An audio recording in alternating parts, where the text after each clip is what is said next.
lointain du port de Ouistreham, des ombres enrubannées d'aura brumeuse formaient le long des lises blanches des amas difformes et sans couleur.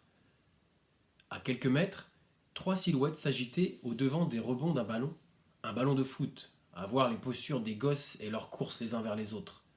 Ainsi, Mbappé, sans doute un adolescent, Griezmann, le plus petit, et Wendy Renard, puisqu'une demoiselle est de la partie, dribblent les fraîches nappes de brouillard tout en se défiant les uns les autres. Des voix que l'écho rend au lointain tout à fait indistinctes. De l'autre côté de la rue sont les cahutes des chalands, les manèges, les jeux à tirettes, tout cela illuminé comme à la fête foraine, estampillé de pancartes bilingues depuis que, dans un incessant va-et-vient, le ferry projette au gré des marées son étrave d'ici à Portsmouth et s'en retourne. L'escorgate, lui, de la cellule de son camping-car Iveco, serait parfaitement étranger à la scène, si ce n'est cette incertaine mouvance à sa droite et les éclats de voix, les rires, mais aussi les temps de connivence dont il ne perçoit que le ramassis des corps. Juste en face, la calandre du camion affronte le sel du bras de mer à l'étal. Sur sa gauche, l'ogre blanc souffle contre la grisaille son haleine noirâtre.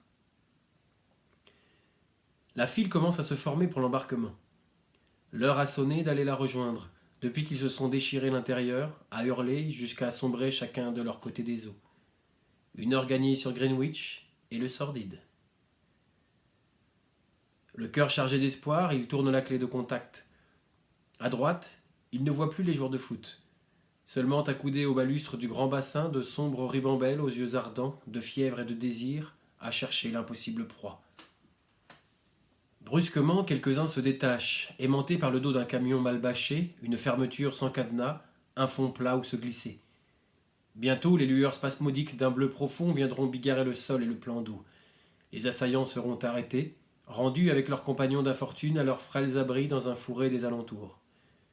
Ils sont là des centaines, jetés contre cette côte, à s'accrocher à la moindre aspérité qui leur permettrait de passer de l'autre côté du Channel. « Ah, les migrants !»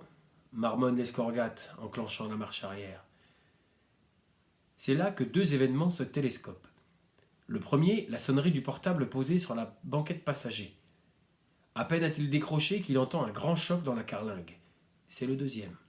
« Hi, are you Mr. Dreville, Dorothy Wilson's husband ?» Second bang dans la portière.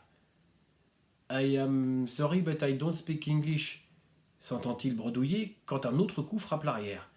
« Je vais, dans votre language, vous parler », fait la voix d'outre-Manche. Un coup d'œil dans le rétro, c'est Griezmann et Wendy Renard avec leur satanée boule de cuir. Il actionne la clenche, passe au point mort, déclipse la ceinture de sécurité et s'extirpe de son siège, portable à l'oreille. « Votre femme, ce matin, elle a laissé une écriture. » L'escorgate est là, dehors, campé sur ses jambes, avec les deux gosses qui shootent dans son camion en ricanant. Il fait un pas menaçant. La voix du téléphone insiste. « Pour vous, je peux la lire à vous ? Allez-y. » La voix cherche à rendre les mots qu'elle comprend mal le plus pointus possible. « Ne m'en veux pas, ne viens pas à Londres.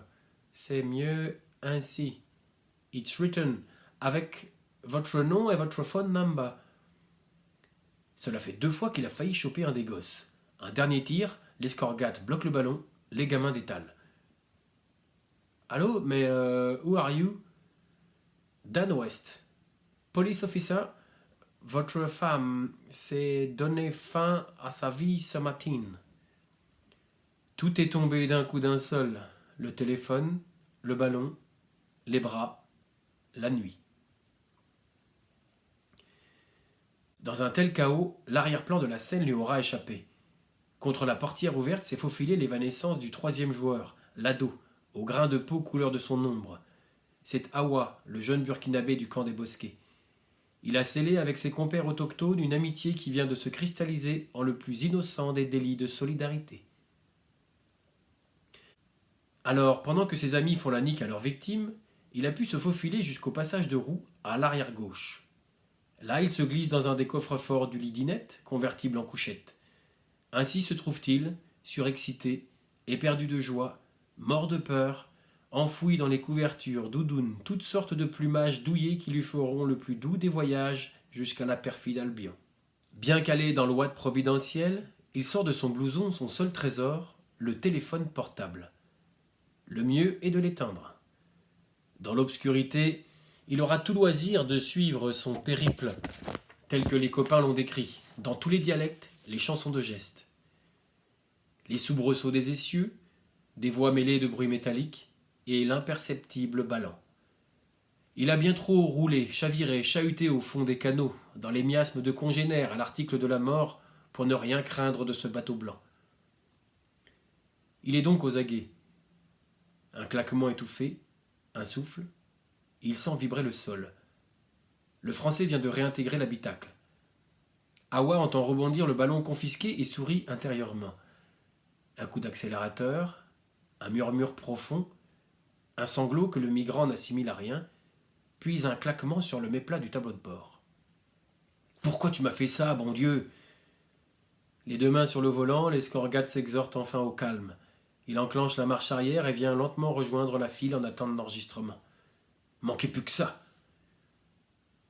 La pluie commence à tomber, projette sur le pare-brise des étoiles éblouies par les éclats des fanaux, fleurs d'albâtre des feux de poupe, rouge sang à bâbord. Awa vit dans sa cachette chaque à-coup comme une victoire. Pourtant, il sent soudain comme un sursaut. Dans le noir, ainsi posé sur le côté, il lui est difficile de se représenter les choses. Il a entendu crier, puis un long coup de klaxon. L'escorgate a donné un brusque coup de volant. Il sort de la file à contresens. Deux militaires de l'opération Sentinelle pointent leurs armes. L'homme descend la vitre de sa portière. « Déconnez pas, les gars, j'y vais plus là-bas, chez les roast-beef. » Les militaires se regardent. L'un d'entre eux s'approche de la portière et il jette un œil dans la cabine. L'autre, le poing serré sur son FAMAS, commence à faire le tour. « J'avais un rencard.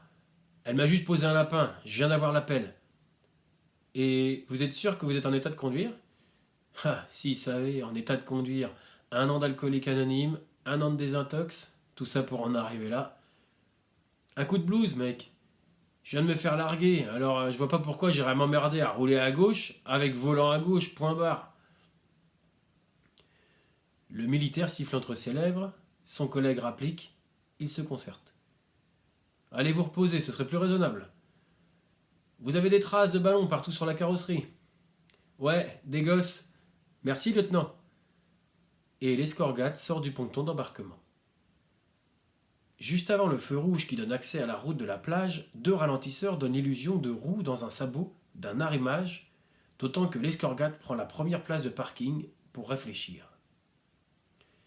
Un fort vent de terre secoue toute l'ossature du camion. Awa, dans la touffeur et l'obscurité, vogue déjà dans les rouleaux déchaînés de la Manche. L'escorgate, penché sur le volant, yeux clos, rassemble ses esprits. Juste assez longtemps pour que l'adolescent, ivre d'espoir, s'endorme.